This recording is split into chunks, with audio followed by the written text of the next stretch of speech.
Hey, yeah, yeah.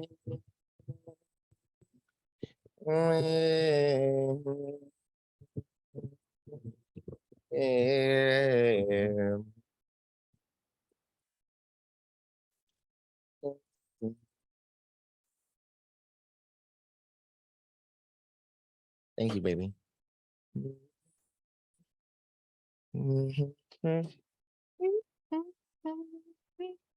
Okay.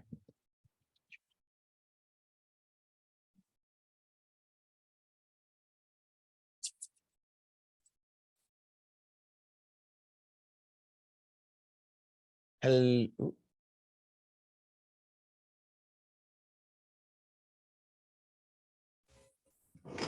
Hello. Hello. Hello. Can you hear me? Yes, I can hear you.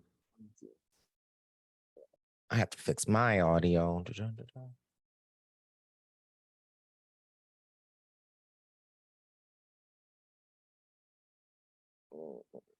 All right. Can you hear me? Shiv? I can't hear you now.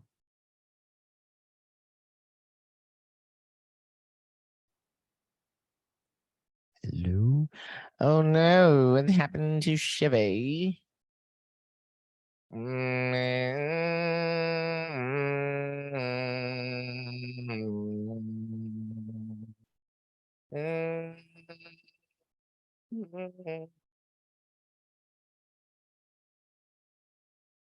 One second. Okay. I can hear you and see you now. Okay. Yeah. For some reason, I have never had this happen. I use Zoom for work meetings all the time. And for whatever reason, today, nothing's working. So It was like, we're not going to work for you. Is recording on my phone going to be a problem? Oh, no, you're fine. It's fine. As long as that's comfortable for you. You sound fine. That's fine. Okay. Let me set up my ring light here so that I don't have to hold my phone the entire time because that's stupid. There we go. We'll do that number there. All right. How's that? That is good. Cool. Get to your name.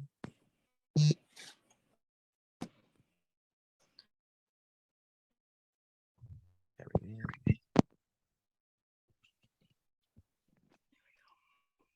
All right. So just a reminder on the form that you submitted, you said the 3 things that you wanted to discuss in the conversation was religion, infant adoption, positive experience, adoptees still have trauma responses, leaving the fog when you're surrounded by toxic positivity, and adoption. Have you listened to an episode of the podcast yet, Shiv? Yes, I have. Awesome. So you kind of know I'm going to do is introduce you. Halfway through, there will be a like a break. And then after that, the last thing I'll ask you is like if there's any advice that you will give to a child that's in your position. And then lastly, if you share anything and then like let's say you just say you shared something and you don't want it in the show, just you have 72 hours to let me know that I can take it that way I can take it out. After that, sometimes I already produced the show or it's already done, and it's a lot harder to take it down and then re-edit. So just to let you know that. And I didn't do a consent form, but I'll shoot you a consent form to your email while we talk, and then just make sure you send that back to me. That way I have permission to post it. And other than that, it's just going to be about 45 minutes to an hour show, depending on how long you share your story. I'm going to just like ask questions here and there, but mostly it's just like your show. Okay. Okay. Sounds good. Awesome. Let me see. Check my audio one last time. That looks good. Let's see here. And I apologize if I get emotional. There was that you were kind of in that live last night, but it got like more emotional. And I shared some like my personal experiences with my birth mother and then spent an hour crying. So no. Yeah. So if I'm extra emotional today, I apologize. No, it's all right. All right, so we're gonna just do the countdown and then we'll start. And 5, 4, 3. Hey y'all, welcome to another episode of Words of the State. I don't know why I just introduced it like that. I hope you guys have been really enjoying the show. I'm just really excited that we have this platform that we can share all of the experiences. I've been doing a lot of lives on TikTok recently, and um there's so many people who are like, I've never heard of these experiences. I'm like, yes, they're here, but there's just not it. We've been told our entire lives to shut up and take it. And even the people who've had great experiences don't really share, like, yeah, it was a great experience, but I still deal with this. I did a live yesterday, and oh my God, when I tell you my heart broke, homegirl was like, I want to do a DNA test. And I was like, well, just do a DNA test. And she's like, I'm afraid to find out who I am. And that broke my heart down to pieces. So I just really want to thank you guys for your support, but I will remind you that the show cannot go on without your support. So please make sure you're leaving a 5-star rating and review. When you're listening, there's also a donation link that's in my website, carlosdiller.com. Any way that you can just share this with your family and friends, or anyone who is an adoptee or anyone part of the triad, I would greatly appreciate it, so we can keep the show going for you all. But without any further ado, I want to introduce the next guest of the show. They are a adoptee. Shiv, how are you doing, Shiv? I'm doing good. How are you, Carlos? Good. Did you want to use the name Shiv? Shiv works. Okay, Shiv. It my real name's Siobhan, but we have a Siobhan who's a birth mother, so I go by Shiv. Oh, I like that. I like that. Yeah. Well, Shiv, just jump right into it. I know, I feel like I already know a lot of your story just because we're on TikTok, but the listeners don't. So just start from the beginning and share your lived experience. All right. Well, I'm a domestic infant adoptee. I was adopted well, technically the adoption was finalized when I was a year old, but I was placed in my home with my parents when I was about a week old. In between that time, I spent a couple days in a respite foster care home, and then I was moved to my home once the paperwork was signed and everything. Um, I was one of the rare adoptees that I've heard of that actually spent more than like a few moments with my birth mother. I actually spent 2 days in the hospital with my birth mother. She kept me Oh, that's there a for long 2 days. time. That's a That is long a long time. time. And like she fed me and everything. Like there was, and I honestly think that affects me and my relationship with my birth mother, is that there was that bond that was forming when I was very, very young, and then like over 2 days, and then I was taken. Um, so I was adopted through LDS social services, which is very problematic, and they're not even doing adoptions anymore. They have completely stopped doing adoptions because they say, they gave a lot of reasons, but really it was because they didn't want to have the LGBTQI plus community adopting through them. The LDS, just so people kind of understand like the culture that I'm from, in order to adopt through LDS social services, you What have. is LDS? A lot of people don't know what LDS is. That's true. So the LDS church is the Mormon church. They're the ones with the missionaries on the bikes with the helmets that come knocking on your door asking if you would like a free book about Jesus. And it stands for Latter-day Saints, right? Yeah, Church of Jesus Christ of Latter-day Saints, are the Mormon church. They like to be called the Church of Jesus Christ of Latter-day Saints, but I'm disrespectful, so I will call them the Mormon church. Um, but uh, they are, in my personal opinion, and just to keep things nicer, they are a high control religion. I prefer to call them a cult, but it is a high control religion. There is a lot of control. There is a lot of just they take over every part of your life. They demand all of your time. They demand all of your attention. They demand everything from you. And they're really, really big into the foster and adoption system. They had like an entire platform where their whole thing was adoption is love. So that's sort of the mindset that I'm coming from when I'm being adopted, is these people believe that they are doing the best thing. They believe that that God has his hand in this, and that I was meant to be with this family from the beginning. So yeah, so I was adopted, and my adoptive parents are wonderful. Like all parents, they make mistakes and things weren't perfect, and there were issues, but they always did try their hardest, and there still was unconditional love, which a lot of adoptees don't get. Yeah, exactly. That is very, very rare, and like they're very proud of everything that I'm doing, like with my advocation work. They get super, I told them all about like our situation. And What did they uh say about that? my dad was just like, are she he was like, she's so dumb. And he was like, when I told him that we won, like he cheered. He was so excited for us Because and it for was a you victory for really for winning. everyone. It was really a victory for Yeah, everyone because like we were yeah. all part of it and we were like doing research and getting buying tickets and shit. Like it was really a victory for It everyone, not just it was me. wild. And he was super excited. Like he was following that with me. He was very excited to hear that you won that case. So like my parents are, they have a lot of faults. They have a lot of things that I don't agree with, and there are a lot of things that we don't see eye to eye on. But at the end of the day, we do have that mutual love and that mutual respect for each other.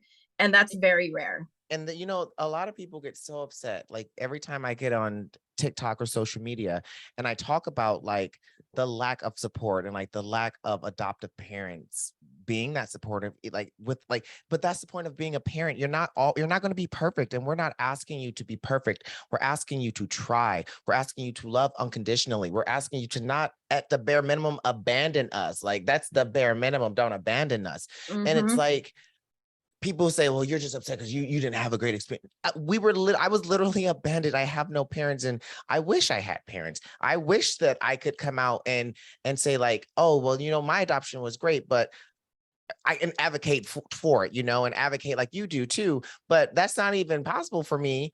And now that I've been on the opposite end, I'm just like, oh no, like we just need to change the whole system as a whole. But I do know that there are great foster parents and great adoptive parents because we're human beings and they're not going to be perfect. And there literally hasn't been books on this and up until recently in the last 10 to 20 years. And then now we have social media and things for adoptive parents to learn. And that's why I do this podcast and teach my educational courses.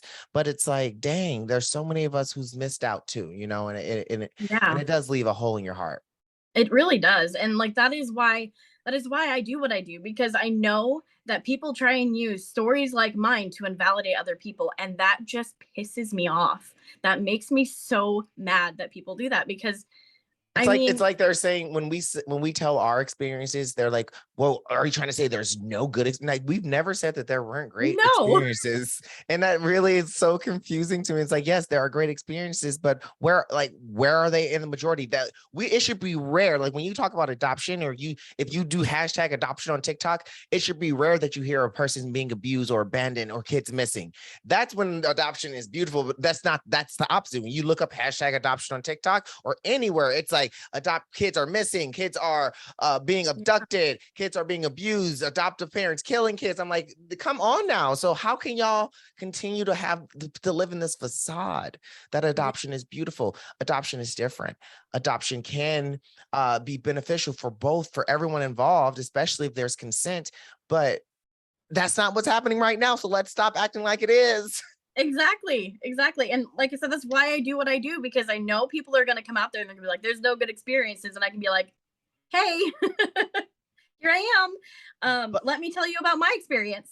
right. So, So, and here's the thing too. There is something that you brought up that I wanted to discuss that we've talked about before. Like you said, your parents overall did the best that they could with the knowledge that they had and loved you unconditionally. And that's pretty much all you can do as a parent, the best yeah. as you can and love unconditionally. But even a lot of things where people miss the mark is what you're exposing your adoptee to that can also be traumatic, hence a cult. I mean, your religion. Um, Yes. so like would you say if you didn't experience the Mormon religion, your overall experience with your adoption would have been very different or better? Like how would you say that? Because you've told me before that being in the church actually gave you a lot more trauma that like doubled down on the adoption trauma. So like do you think that without that it would have been helpful not to have that religious trauma? Oh, absolutely. Because with the religious trauma that I had, like on one side, I have people telling me, oh my gosh, like this is so special that you were adopted. Like God put you in the exact family that you were supposed to be in. So my entire like existence in my head was Mhm. completely based around God, because I'm where I'm at because he put me there, even though it was unconventional. And it was constantly drilled into my head how special I was, how lucky I was, because not every person gets the opportunity to be born into a family, and especially adopted into a family that has the true church and the true gospel, to be able to and to have those, like, that privilege. They thought it was a privilege. And what it really did was all of their teachings were just so, like, the way their teachings work just made the adoption trauma, the abandonment trauma, all of that stuff, that not feeling good enough, it just enhanced that. Because you literally, I mean, in the Mormon church, you're treated as a second class citizen if you're a woman. And, so, And if you're Black.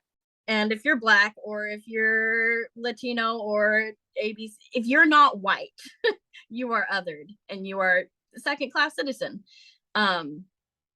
So there were teachings like the chastity teachings and things that were just so harmful, because for me, as an adoptee, one of my biggest things and one of my biggest trauma responses was this desire to be loved and to do whatever I had to do to be loved.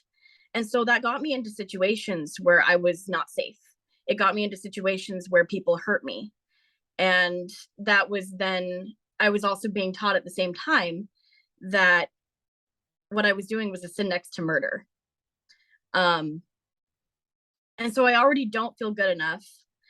My entire existence is sort of just based on the LDS church and the LDS God and all of that. Like, that is the whole reason that I'm here, and the whole reason that I exist was because this plan was made before I was even born.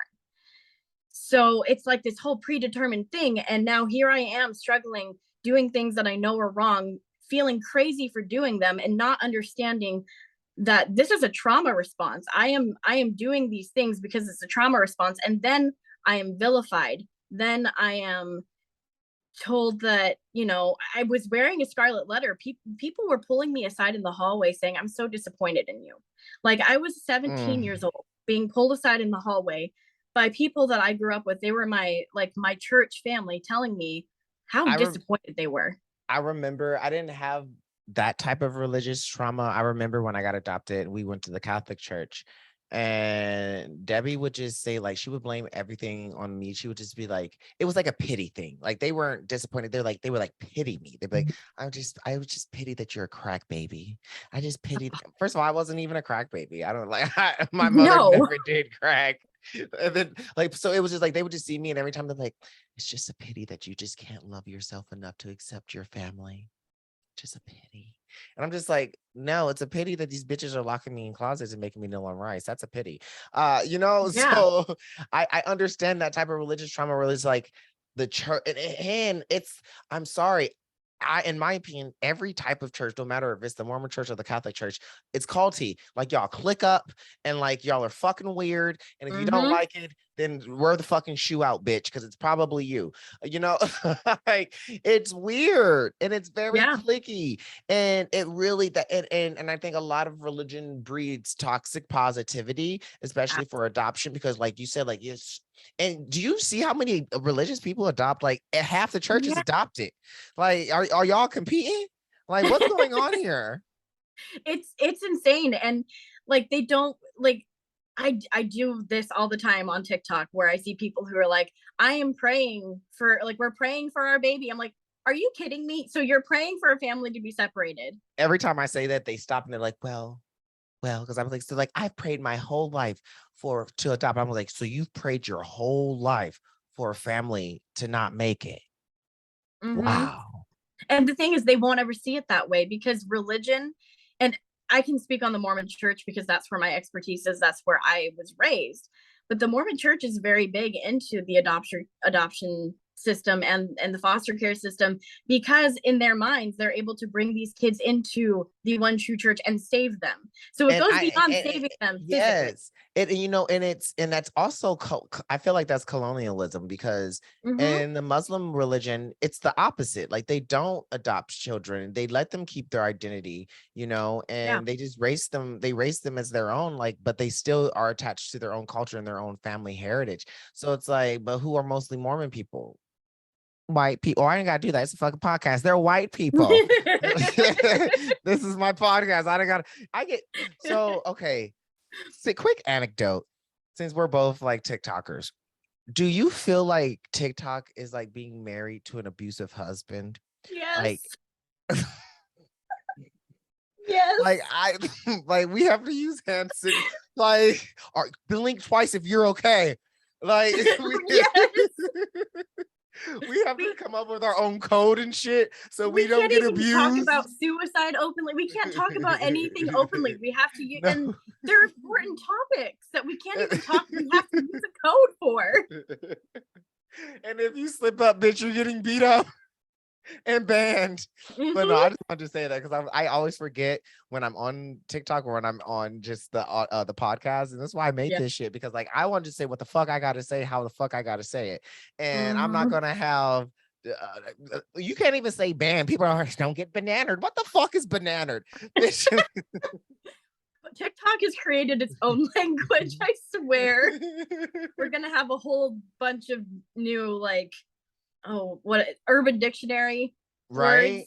right We're gonna have a lot more new ones. Going back to the religion trauma, what was one thing that really affected you the most besides kind of like the alienation or like the guilt tripping? Like, what was another thing that just like really made you just not have a great time, I guess? So one of the biggest things with the Mormon church and like their biggest belief is that families can be together. There's literally a whole song called Families Can Be Together Forever. That's why they have the temples. So you see those big white temples and stuff. That whole process, that whole ritual, and I call it a ritual because it is a ritual. It is like look it up at some point. It is a ritual. It is culty. There's hand symbols. There's chanting. It's wild. But you have to go through all of that in order to be sealed to your spouse. And once you're sealed to your spouse, all the children that you have are also sealed to you for Wait, forever. What was the name of the song? Families Can Be Together Forever. Can you hear it? No. Oh no, you can't hear it. No. Wait, it's okay. I can hear it in my head. Wait, I'm gonna. It's like real slow. I'm gonna sing it with you. Wait. I looked it up. I'm playing it right now. It's so when you're adopted. I liked your version better. They are so good to me. I want to share. This is. I sang this as a child, Carlos. They made this whole song. They made this whole song.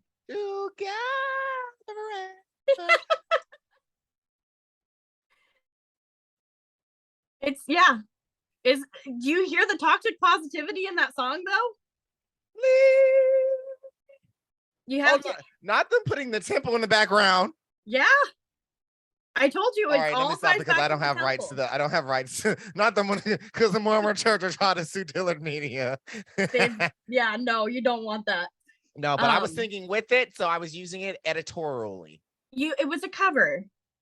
You said it was a cover. It's a cover. It was a cover. That whole song was gross. Yeah. So that is what I sang growing up. And here's the thing. So like I said, when like two people get married in the temple, the kids that they have biologically are sealed to them. Uh-huh. Now, when you're adopted, you're not technically sealed to them because you were born to somebody else. So in order to make sure that your family, this family unit that's been brought together by adoption, is sealed for eternity, you have to take the child to the temple. And you have to get sealed to them. Or they have to be sealed to you because you've already been sealed to your spouse. So now this child has to be sealed to them. And one of the things, I'm not sure, I can't remember if it's actually in the like temple wording, but I got to go when my little sister was sealed to my parents and I was about 8. And I remember them explaining it to me in the temple worker explaining it to me, saying that once a child is sealed to their parents in the Mormon church, it's as if they were born to them. So it's like a complete erasure of everything that came before it, because none of that, and that is a big thing in the Mormon church, especially with the adoption, like the social worker who went over mine. I can't even remember his name now, but the social worker who was over my adoption, who represented my parents, I found out later that his whole thing is he doesn't believe that children should find their biological family because they've been sealed in the temple. And that family is forever. And so that family is the one that matters. And that was sort of the vibe that I did get growing up, was that where I came from doesn't matter. I was told by some random, I can't even remember, like I've been told so many things by different church members, like my DNA was changed. I mean, bitch, How ancestry can has proven DNA be otherwise. changed? Yeah. How can DNA? It Your can't. DNA, it was changed, baby girl. I Like, know, what the right? flying fudge nugget is going on? And I was a child. I was a child being told things like your DNA's been changed. And kids aren't stupid. We pick up on these things. And so growing up, I had these little things like, wow, why is that? Why was I not good enough? Why does my DNA have to be changed? Why Because you is it weren't not good sealed enough? to us, and now that your DNA has changed, you are sealed to us. Yeah. That was like a cult. Yeah, it is a cult. And so, there was that aspect of it. And there's this whole idea, like I said, of the families are together forever. So you take that, and now you have this belief that families are together forever. I'm sealed to my family.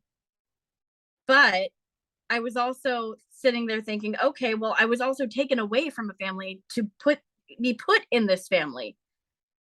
And that was a really big thing for me growing up too, that I could never talk about. I couldn't speak about to anybody. I could not utter those words to anybody, or else I would have been ostracized or told how I was wrong or gaslit. So there were a lot of things growing up that I would have these like, oh, well, I don't know how I feel about that. That's a little weird. And as Mormons, as ex-Mormons like to call it, we put it up on our shelf. And I did the same thing with my adoption trauma. I would put little things that would come up on Wait, this proverbial shelf. is this a Mormon thing that you do?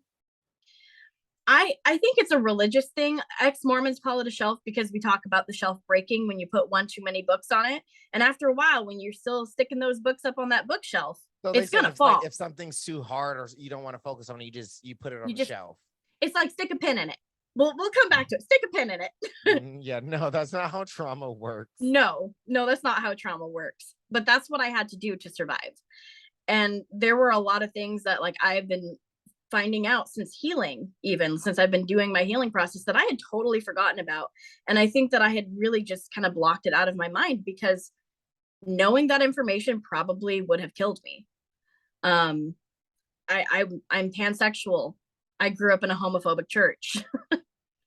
I was adopted, and I was being told families can be together forever, but I was relinquished. I'm being told that my DNA had to be changed. I'm not good enough. And then all of the things that I do as trauma responses are like sins in the Mormon church. So I never felt like I fit in there. And I was always fighting to fit in and trying my hardest, and it just was never good enough. And I also had, like, for me at least, but then I also had this other side where they're expecting me to be like the paragon, because my dad was a very prominent figure in our area.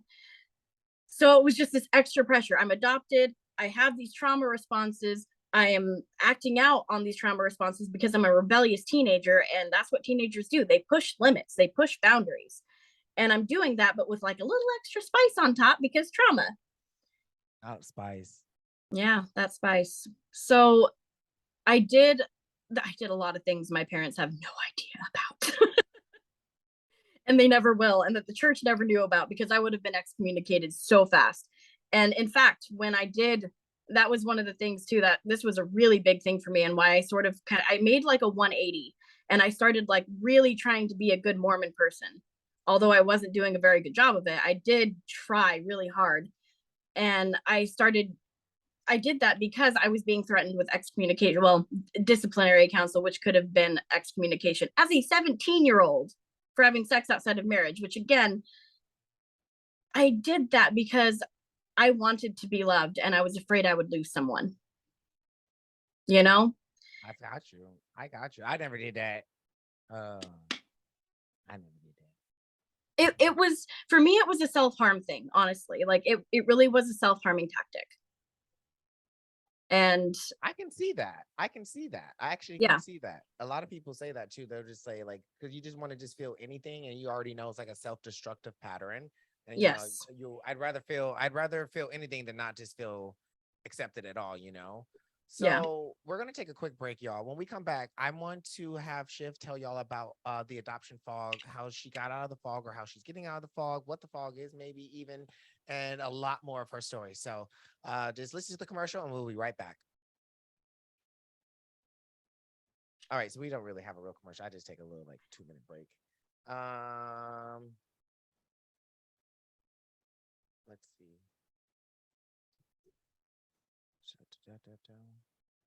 How you feeling, Shiv? I'm doing good.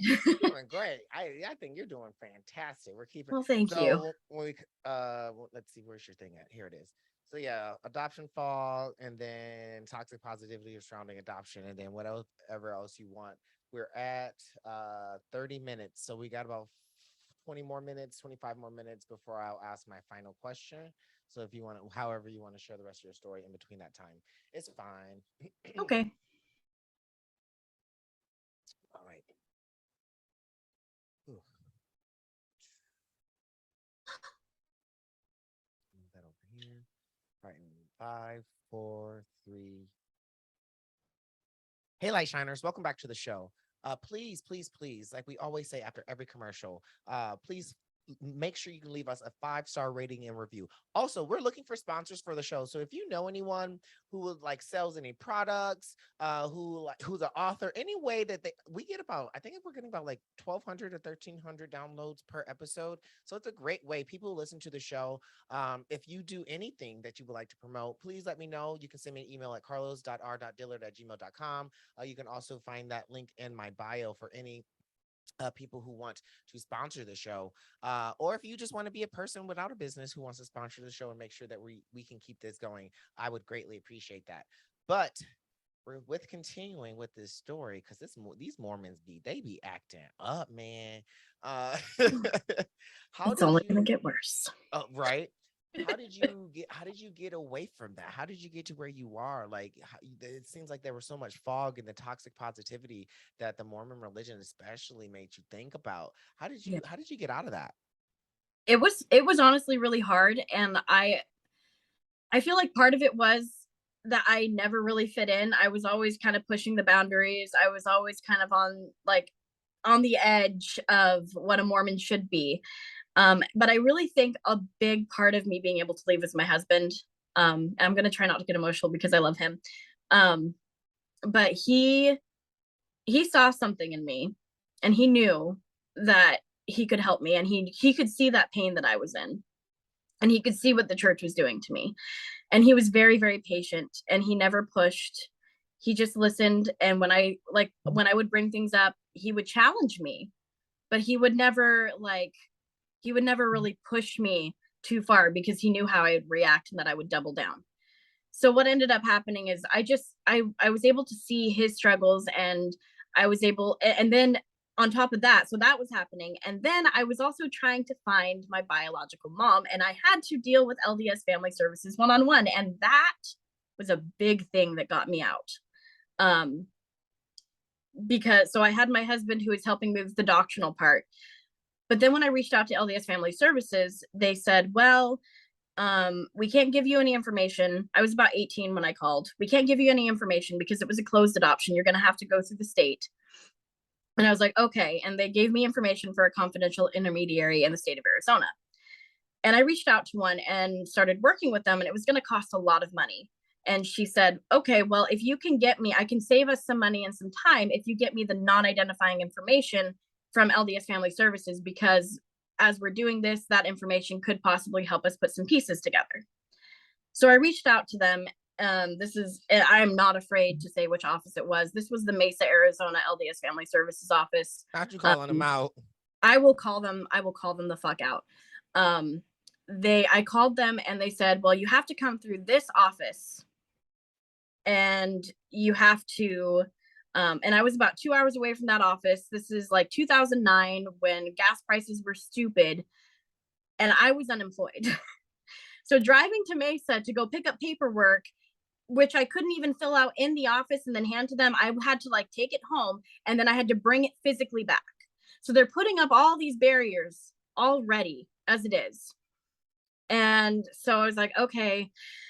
And things, it was too much. So I just stopped for a little bit. And then I met my husband. We got married. We moved away.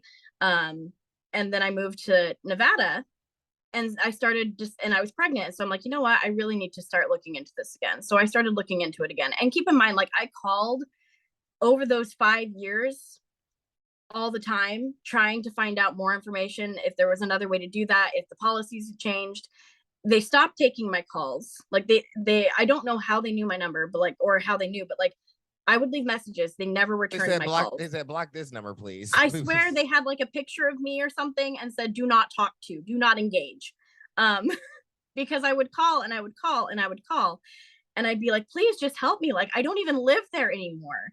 Like, please, I just want to be connected with my biological family. Can you please just do me this one thing? And they just said no. And finally, I got somebody who must have been new, because she's like, you don't have to go through this office. You can go through whatever office is closest to you. And I'm like, it's been 5 years. And by this point, I've already done Ancestry and I'm waiting for the results to come back. Like they did that on purpose. They did. So by the time I was able to get all that settled, I had found my biological parents. I was reunited with my biological mom, and this had gotten me out of the church at this point. The way I had been treated by them honestly helped me get out of the church, because I had always been told that what happened to me was so special and so wonderful, yet they are keeping so many secrets and they're doing so many things that are so cruel to somebody who they feel is so special. Why would they do that? Unless they don't believe it, or unless they're just doing it for control. And so this deconstruction was kind of happening simultaneously. And this is before I even got out of the fog, because in order for me to get out of the adoption fog, I had to leave the church. So that was the first thing that I had to do. And so finally that happened, and I wasn't going to let it go. I was in Salt Lake City visiting. I called the office in Salt Lake because they were not sending me my records, my non-identifying information. Literally the only information I had for my birth dad on that was that he was in good health. That is it. They said, we don't want you to have anything. There was nothing there. But at this point, it was like, I have to have this because I'm going to make them do what they are required to do. So I became the squeaky wheel, and I said, I'm in Salt Lake City. I'm going to come into your office tomorrow. And if I'm not leaving with my records in my hand at that point in time, I'm going to be sitting there until I have them. And you'll have to call the police to get me out, because I'm not going anywhere. Not you'll have to call the police. That's very white woman. She said, you got to call the cops. You know what? Sometimes I will turn on the white woman. She said, you're going to have to call the cops to get me out of here, sir. Because I wanted what I was owed. And at this point, I knew why they were keeping it from me. So I was like, nah, we're not playing this game. I love that. You're like, not today, bitch. Yeah. Not today. So did you ever get these files from them? I did. Yes. Amazingly, they were faxed that day to the office in Nevada. They didn't even mail them. They faxed them. Because I was being that, like, it was a very Karen thing to do, I feel, but like, what do you do? Like, this is owed me. This is my information that I have every legal right to have, and you are doing everything you can to keep me from it. I'm gonna be a bitch. I would. So that right there really got me out of the church. Being treated that way. And I used to want to work for LDS Family Services. Like, I thought adoption was this wonderful, beautiful thing, because I was so indoctrinated, and removing myself from that would mean that my existence came into question. You know what I mean? That's hard. Yeah. So like, why do I even have a reason for existing if the Mormon church isn't real? Like, if the Mormon church isn't true, what is my reason for existing? That's a cult. Yeah. Uh-huh. And that's what I asked myself. I honestly believed that like there was no point in existing if God wasn't real. Like it was that bad. And that like that's what it did to me. It made me rely completely on this religion and this belief So for my are your existence. what is your relationship with your parents at this point? So are they still with the church? Are they not with the church? So technically, aren't you supposed to be like shunned or something like that? Not necessarily. The Mormon church doesn't do active shunning. Um they there are people who do. There are parents who do that. There are people who do that, and I did have quite a few friends actually shun me when I did leave. But my parents did not do that. Oh, I love that And that they did it. yeah, they know that I'm out. They know that I'm not that I don't believe in that anymore, and like they still tell me that they're proud of me, you know? So, like I said, they're very rare. They're very, very rare, especially You in the say Mormon they're very church. rare. They No, are. but it's we need parents like that. That's exactly what we need, are just like Yeah. unconditional parents. And if they, and that's not the thing. Like the thing is like they're humans beings too, so they have the right to do whatever religion that they want, but they shouldn't objectify you to that, especially if it's been harmful for your growth and your emotional well-being. Yeah. Um what else? So like I because usually like these stories are like everyone's parents are easy like evil. I'm like, your parents are really great. They seem like really great folks. It was the organization. 100% the organization is where the abuse came in. Um and it's weird because the abuse was also in some ways like they were trying to build me up, but they were grooming me. So Mm. that I guess that is what that is, huh? That's just grooming. They were just grooming me. They would discipline me when I was wrong, but they were also trying to like, oh, but we love you so much. Here, let's raise you up a little bit more. But oh, don't do that. And they were quite literally grooming me to be a like higher up in the church. They do these things called patriarchal blessings, um, which is kind of funny too. Now that I think about it, these patriarchal you know the 12 tribes of Israel, like you've heard Mm-hmm. of that whole concept. The Mormon Church in the patriarchal blessings, they assign you to a tribe of Israel. So I had mentioned to I like don't think the that's how that works. I know, but like they really believe that that's your bloodline. And so this guy was like, again, like this is your bloodline. So I'm getting my patriarchal blessing. I'm told that my DNA has been changed to be my parents. They're both from the tribe of Ephraim, and I'm getting mine, and I'm suddenly from the tribe of Dan. I'm like, wait a second, I thought my DNA was supposed to change to match theirs. It was such the whole thing was such a mind fuck. And like I feel like I'm not like I'm rambling, but it's so hard to put it into Oh, you're these not cohesive rambling. You're not thoughts. rambling. It's just like it's crazy. Everything that comes out of your mouth gets crazier and crazier. I know. But I lived this, and I find like I had to distance myself from all of this before I could even begin to start deconstructing the fog. So first I had to deconstruct the religious trauma, which I haven't even finished because I put that on pause to deal with the adoption trauma and coming out of that fog. And I think that's something that people don't realize, and that a lot of adoptees who were raised religious that may not be anymore don't realize is just how much those two things are intertwined, and I mean, that's they the same really thing. are. That's the same thing with transracial adoption. It's like we have to work through that original adoption trauma and that adoption fog, and then there's like literal transracial decolonizing your mind and unpacking internalized racism fog. Like, so there's like a whole Yeah. nother subset of fog and trauma that you have to like unpack and realize and work through. Yeah. So that's why say like adoption's not a monolith, and everyone's going to experience it a little bit differently. And yesterday we were on the live and everyone's like, "Oh, you just hate adoption and you want to listen to the people." But I have an open platform where anyone can come and share their story. Where are the good stories? Besides, and then, sir, your story was the one. I'm like, homeboy, I respect him, but I was like, first of all, in America, you would have, that's called trafficking. But we're not going to go Hmm. there. Like, where are like the good stories? And this is why I'm so glad that you came on. You're like, I overall had parents who were loving, who gave me unconditional love, and were as trauma informed as they could in the moment. But it wasn't just that. There are other things. And this is what I tell people, like, what is your community? What is your church going to do to your child? What is your community going to do? If you're, especially if you're transracially adopting, you might not be racist, but are your neighbors racist? Mm-hmm. Do you live in a racist neighborhood? Do you have racist people at your church? These are the things that can make adoption so much more traumatic for your child. Shiv, I want to ask you before we let you go, if there was one thing that you could say to a child, I guess, adoptee going through the Mormon church, what's one piece of advice you would give that child?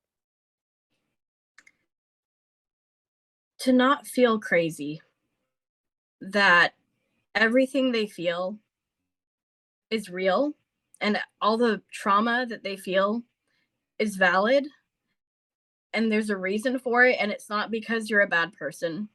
It's not because you don't have any worth. It's not because you are less than anybody else, even if that's how it's treated.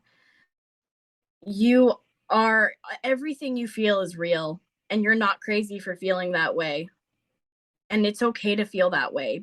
And I wish that somebody had told me that it's okay to feel that way. Even if I couldn't express that openly, I still would have liked to have somebody say, it's okay for you to feel this way. It's okay for you to be dealing with this, and you're going to be okay. There is another side to this, and it's really hard to have to unpack the religious trauma and the adoption trauma, and you just have to have a lot of grace with yourself. You need to keep in mind that you are the best version of yourself that you can be in this moment, and you may not always rise to that standard. You may not always be that sort of best. You might I thought you were you gonna might say. go down a little bit. I thought you. You might hit rock bottom, and I that's thought you were okay. gonna say you might always not be that bitch. I mean, that too. You might not always be that bitch. You might hit rock bottom and feel like you are just shattered into a million pieces, but it's okay. That's part of the healing process, and you're not crazy. And I guess that's really the biggest piece of advice I could give to someone is you're not crazy, because that's how I felt. I felt like I was crazy and that there was something just innately wrong with me. I just felt wrong, and you're not wrong. Nobody's nobody's existence is necessarily wrong. What you do with your existence, that that can be wrong. The things that you do with your time on this earth can be wrong, but you coming into existence and being a child and put into situations like this, that's not wrong. That's not your fault. That wasn't you. I love that. I love that. Well, Shiv, thank you so much for coming on Word to the State podcast and sharing your lived experience. Where can the listeners come find you? Where can they come and follow you, share any support? Drop your social media ads. You can find me at it's at Shiv adoptee, Shiv underscore adoptee. I also have a backup. It's just got a 2 at the end. And on Instagram, it's the exact same thing, just at Shiv underscore adoptee. Awesome, Shiv. Well, thank you so much for sharing your lived experience. And I will see you in them TikTok streets. Yeah, you will. And every week, like I always say, y'all, please remember to keep shining your light. Please remember to keep sharing your story. You never know who you might inspire. You never know who you might and encourage to find their culture. You never know who's looking at your light. So always shine your light, and we'll talk to y'all next week. Bye.